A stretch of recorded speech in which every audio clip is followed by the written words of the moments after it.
Lucy, you have some explaining to do. Walmart. Spark driver app.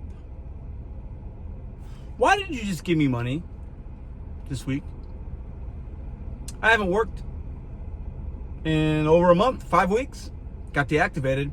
But I had 2 debits or credits or payments from Walmart this week, as many of Walmart Spark drivers had. I was told to check my account last night, and I checked it, and I'll put the information here. Wasn't a lot of money. No explanation as to why. I didn't get an email. Maybe it's buried somewhere. Maybe it's because I'm deactivated. I don't know. But why did I get paid? What did Walmart do? Let's talk about that real quick. Welcome back to Mr.BetonYou. I live in St. Louis, Missouri. I do gig content, among other things. And we talk about the ups and downs, the roller coasters. We try to be relatable and helpful while you're in your car. Most of you by yourself, so you can hopefully earn more money or just maybe have a laugh at my expense. These companies are something else. Now, I've gotten adjustments from like Uber when there's like, if you do rideshare, they'll give you like an adjustment if they didn't pay you enough, but they're really vague about it, right? Spark, this happened before, but from what I understand, it was before I really started doing the app.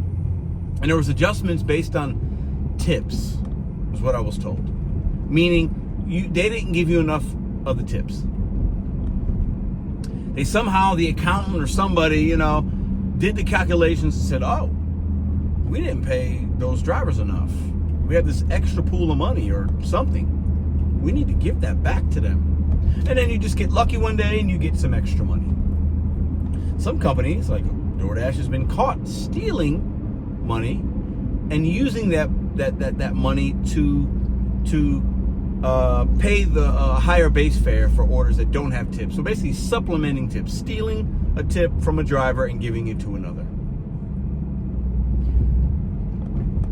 I'm making this video because I think it's important to understand what's really happening here. And if I'm on this hill by myself and I gotta die on the hill, I'll gladly do it. I don't care what you think or other content creators or, oh, he's got his tinfoil hat on. Yeah, I do. Because I know in my heart I'm right. Because history repeats itself. And scummy companies, big companies, entities, billionaires, that's what they do to people like you and I. They steal.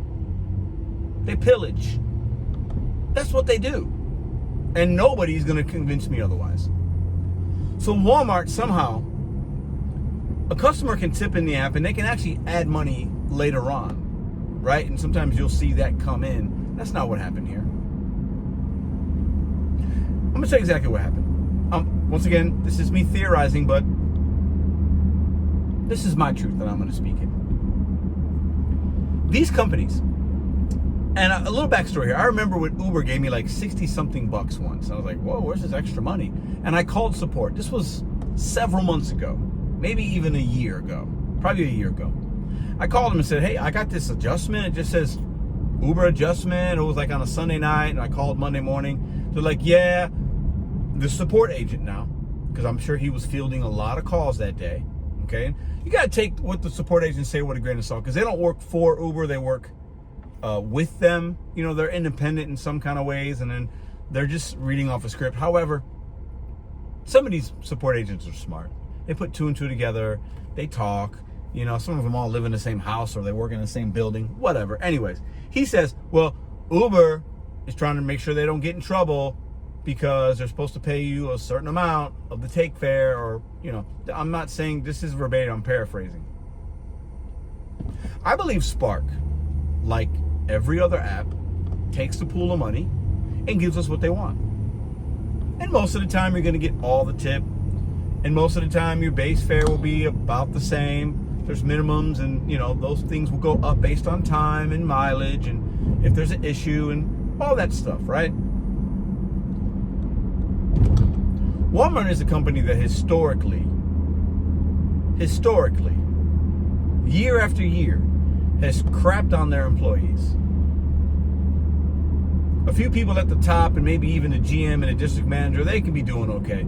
But the employees overall don't like working there, and some of them don't get paid enough, whatever. But that's most jobs. Anyways, why send me money that was there already? What are you doing with the money?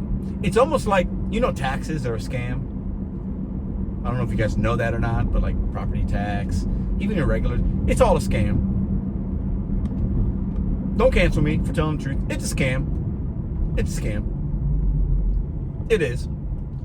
Because they get money from us, just like Walmart and these other apps, and then it's like an interest-free loan for them.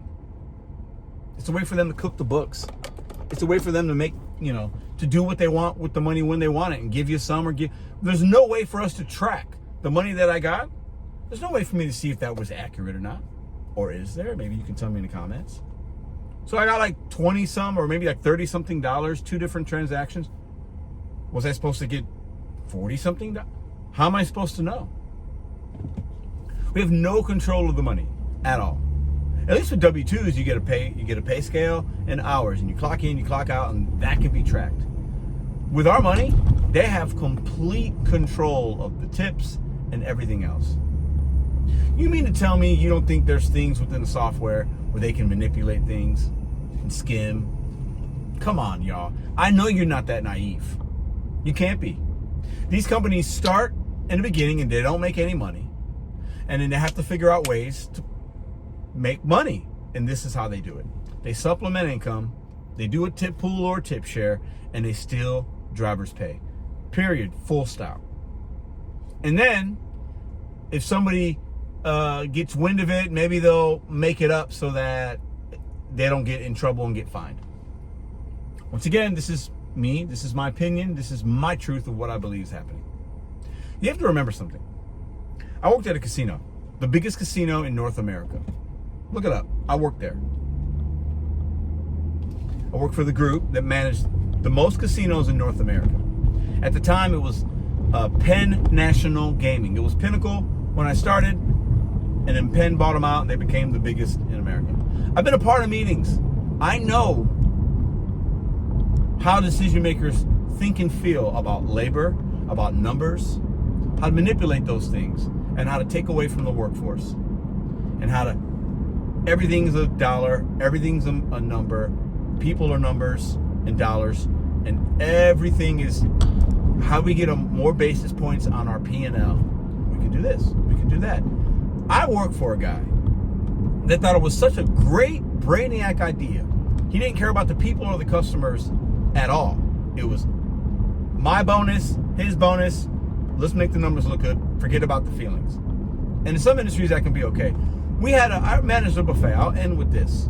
Okay, one of the outlets I managed was a buffet. And we would have free refills at the buffet. And the buffet is a perk for casino players. You lose money, you get a free buffet ticket or whatever. And the buffet is supposed to be nice, and it's a place for you to cry out your sorrows after you just lost $100 or $1,000 or $10,000. But you got a buffet you can go to, and it's free for a lot of the players, right? It's a loss leader, but he wanted to turn it into a cash cow. So we had like a cup that was like 20 ounces, and you would get refills of juice, soda, tea, milk, things that cost money. Milk's not cheap. Juice isn't cheap. And you'd have people that would come in 3 or 4 glasses. And he thought it was a great idea to go from a 20-ounce glass to an 8-ounce plastic cup of milk.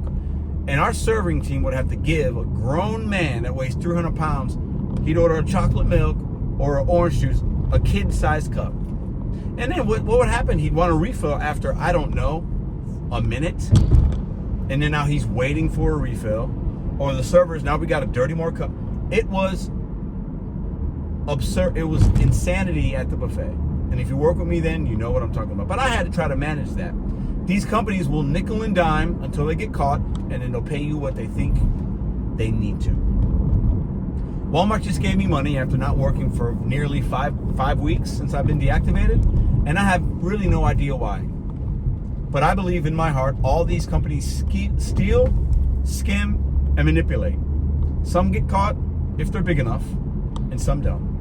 They all do it. Because if you look deep inside the TOS, if you look inside the agreements I have with merchants, agreements I have with you as an independent contractor, they can do whatever they want. And you have no protections, no power, and very little control. You can accept, you can decline, you could cancel, you could drop, you could do certain things within the app, have control over that kind of stuff.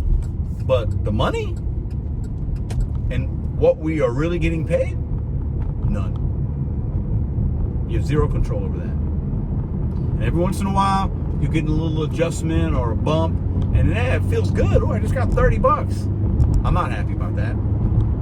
It just proves my point of what they're doing, how they can get away with it, how they can use your money and the customer's money to subsidize their results or another customer's non-tipping habits or whatever.